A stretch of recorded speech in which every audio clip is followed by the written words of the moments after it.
Man, you definitely is because, and you know what's crazy? So like this whole, I'm bringing up you performing on big stages with radio events to booking artists like Gunna before he was even where he at now, but he had the buzz and the A Mm-hmm. to, you even was putting on other artists to perform at your, Yeah, you mentioned the Scallies, sure. you've been networking with plenty of the artists in the city and you Mm-hmm. booked and busy, Yeah, you for sure. videos going crazy, everything going crazy. All of this led to you being signed. For sure. What label did you end up getting signed to? I ended up signing with Running Up Records. That's my boy City Under Siege. He on I think he from Miami or he lived in Miami, one of them. But yeah, I actually flew out with Alamo. Alamo flew me out first to New York, but I didn't end up making a deal just based on it was. I mean, we didn't even get to the deal yet. Somebody else was already offering one on top of that, and they were just ready to go forward right then and there. Yeah. So it was like I just kind of jumped the gun on it and didn't even come back to New York, so. That's kind of what happened. So you had like a lot of labels at this time. Yeah, it was a Reaching few of out. them in my Gmail. And I just, my daddy, I remember my daddy was telling me, like, man, look, man, you got, because I was one of them dudes who, like, I always attached all my information to everything I did. So, like, on my SoundCloud, on my Instagram, my YouTube, Facebook, Yes. anything I'm doing where you can follow me, I got contact information. So it'd be like my email. I always put my email, and it'd be me, though, my actual email. So Absolutely. it was like I had a lot of emails. I was one of them dudes who had 20,000 emails. When you down there need to delete shit to even before you keep getting emails. So I'm like, my daddy, he like, man, you need to. I know it's something in them emails, man. And it's around the time I'm getting 300,000, 400,000 down the, just down the road. Just like I'm just looking at all these videos, just going crazy. So he's like, man, I know you. So I went down one day and I searched up certain record labels to just see if anything would come up. And then I remember I typed in records in the search bar as a keyword. I just typed in records. And then I just started seeing mass executive A&Rs texting from like Alamo Records. And then that's when Cook. I showed Cook. He was the first person I showed. I'm like, bro. Because me, I'm in the streets. I'm outside, so I ain't even believing this shit. I'm just looking at them. Man, this shit probably fake as hell. They probably just trying to get me to respond or whatever the fuck it is. I don't know. Like, so I'm like, I just asked Cook, like, because he was kind of familiar with that, like, how the email should look. So I'm like, damn, what's this? He like, bro, you don't know who this is, bro? Like, he started going crazy. I'm like, bro, what? Like, what the fuck is you talking about? Like, Yeah. He like, man, bro, that's really them, bro. Like, that's really Alamo Records. Do you know who that is? Like, you start basically getting into it. I'm like, bro, what you saying? Like, who is it? Like, he like, man, bro, look it up. Like, look who. So I started looking. I'm like, damn, so they tied to Atlantic Records, Todd Moscow, the people that's running the. They kind of all in cahoots. So I started seeing that and seeing who they had under the label. I'm like, damn.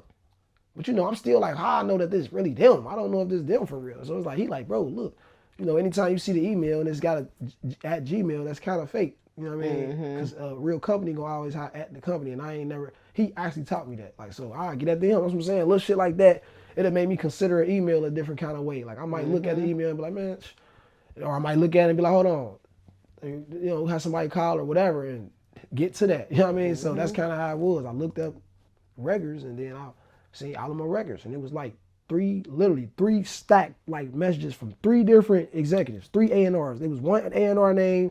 He saying something. There was another one at another day at another time. He says that. Then the executive head. Like, man, I'm the head exec over at.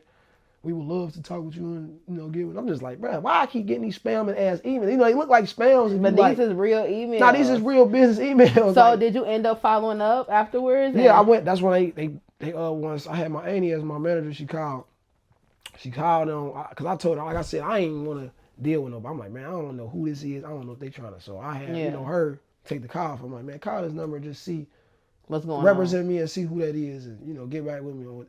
So she said she called them, and then that's when I got a call back from her. She's like, bro, they want to talk to you. I'm like, so who is they though? Like, what they talking about? You know, now I'm like, what they saying though? Like, yeah. So she called. I'm like, man, all right, 3 ways then. Just 3 ways. Put us on 3 ways. So she, put them on. I think she called them, whatever, and then called me back. So I guess she called me with me merged in on the call. I'm like, yo, like, hello, like, and they went from there. They like, yo, Mundo, we love, can you come out tomorrow? I'm like, tomorrow, like, I'm trying to be real business elegant. Like, damn, y'all, they want me to come out tomorrow immediately. Like, I'm like, hold on, now we do Monday or something. Like, yeah, like, all right, yeah. I'm like, but I'm gonna be with like 2 people, cause I gotta have my people with me protecting me and watching over me while I'm out here. So exactly, they like, okay, then they pay for all them. They got them flights. 2 people I brought, they got them flights. The hotel, for each people, like every person had their own shit. Like, so it was like, damn, that's when I kind of started peeping. Like, hold on. This real. Get on the flight, get off the flight. They got a nigga at the door, like, holding the sign, like, Mundo, like, he don't know who he looking for. The nigga just hold the sign, like, it just say Mundo on it, like, he just keep turning, like, it just sitting there. I'm like, oh, that's really for me. Like, this shit funny. Like, I done walked up on it, like, yeah, like, come on. So we walked to the thing, then we on our way down in Manhattan, like, the driver, I'll never forget. He like, man, y'all he said, yo, where y'all headed? Where y'all coming from? I'm like, yeah, Cincinnati. Like, he like, so y'all staying in Manhattan? Like, I'm like, he like, yeah. I'm like, yeah. Like, well, I don't even know nothing about, like, on some real shit. I watched Coming to America. I done seen all these movies, still not understanding what Manhattan is. You know what I mean? I done seen New York, but I've never been there to, like, it's understand your first time. it. Yeah, I'm actually down here and don't even know what's going on. So I'm like, man, he like, yeah, y'all staying in Manhattan? I'm like, yeah, like, fuck you, like, what? He like, man, y'all gotta know somebody. I'm like, so now I'm in the back seat, like, what the fuck? Who we with, bro? Like, should have told them, like, I'm the artist out of Cincinnati. They calling for, man. Man, they got black trucks and shit. Like, but this the Uber driver. He's not nothing, just the driver. He's just on his way dropping us off to the location, just wondering. So y'all staying down there? Like, y'all staying here? Like, this where y'all going to stay? You gotta get him hit. So then that's when, I ended up meeting with them and shit. And then somebody else wanted me too in the same email. So it was like, while I'm looking up and I done found records, on them. Mm-hmm. When I'm down there, I'm looking up the other just to see if there's anybody else. While I'm already out here, so because you can walk into a few labels while you down here. Yeah, and it was a motherfucker that was actually in New York that wanted to meet with me again, like somebody else that wasn't them. And I'm like, damn. So it was like, that's kind of where it went to that, and he was willing to get me a quick. It was like a quick. It wasn't even no day. All I had to do was fly to Miami the next day, and it was that. You know what I mean? So you end up flying to Miami. Yeah, I flew back from New York and then flew to Miami the next day. So what made you decide, what was it about Running Up Records that you decided that you felt like that could be home for you at the time? Because I felt like at that time they had what I wanted, like, which was the money. Mm-hmm. But really it was more about the platform and the company and who you actually working with. Because it ain't like who I was signing with wasn't capable of pushing and putting you in the right, but it was like more like, I just feel like when you're dealing with that type of situation, it's always best to just go with a real hard-earned company that's used to doing it already, and that's a machine. Yeah, for sure. So what happened? So did when you get signed, did anything start spiking up for you? Did things change? What ended up going on? What was your journey after being signed? Well, I ain't gonna lie. After being signed, I could say I was traveling a lot more. I made a lot more money too. But importantly, I was kind of making a little bit of connections that I could still kind of take with me today. But besides that, it's like to me, that's the most I got from it. To me. Mm-hmm. What did your deal consist of, if you don't mind telling me? It was a budget of, I forgot exactly how much. It was like, I think it was like 40 or 50,000 up front, and then like I forgot. I think it was like a $200,000 budget for the music or some shit like that for 2 albums or something in 2 years.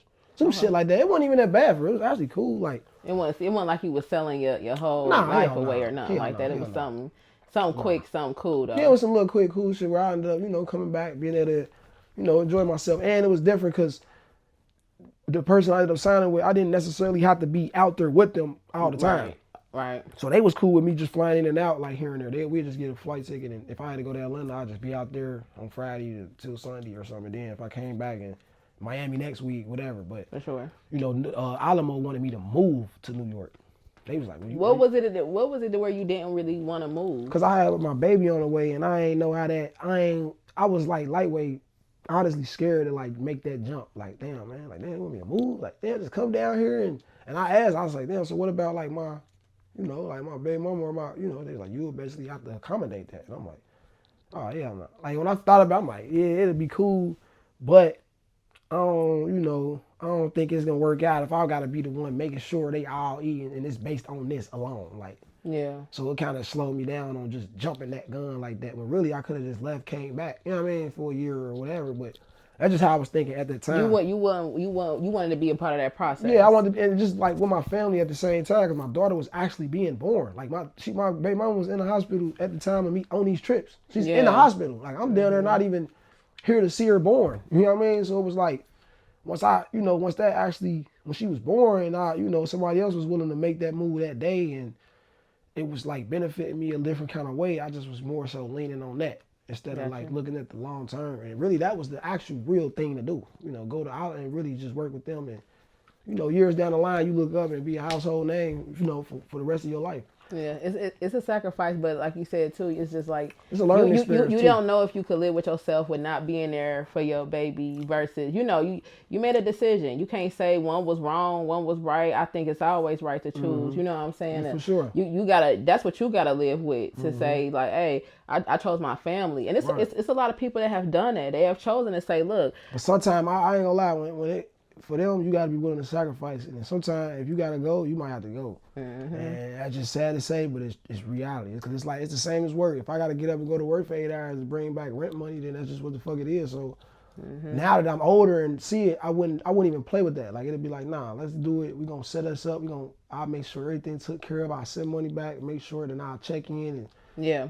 But you're really young at this time. Yeah, at that time. How old were you? Yeah, I was like 18 or 19. 18 through 20. Yeah. I say that. Like, it's one of them ages. So you was young trying to figure this out. So you didn't really have nobody to kind of tell you or mentor you through it to what to do. You was kind of scared to just make the decision on your own. Yeah, like I ain't had nobody telling me what was best and how this could really be the best opportunity and you should do this. And it was more all on me. Everything was on me. Like, shit, you make the decisions. You. Like, so I'm like, I don't know. I just lean more to that because he like, yeah, if I can get you extra 20,000 or whatever they talking about, would you do it? I'm like, man, hell yeah. Like, that don't even make sense. Yeah. So it's like, that's when I ended up doing that.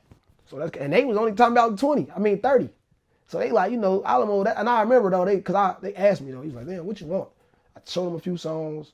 Once I showed them a few songs, they cut the music out. Like, look, man, we know you got the music. Like, what do you want? Like, what can we do to help you? Like, I'm like, yeah. Well, I actually didn't even know the answers to it. You would think you know those answers, and it was like on the business side, it was like, damn, what do I want? You kind of needed some representation. Yeah, because I mean, at that time, like I said, I never really been through the business aspect of it, where I'm dealing with a contract or paperwork on, anything. So it was like when they said that, like, what do you want? I'm just like, I'm thinking money terms. You're like, so what I'm you like, mean? Shit, I want 150.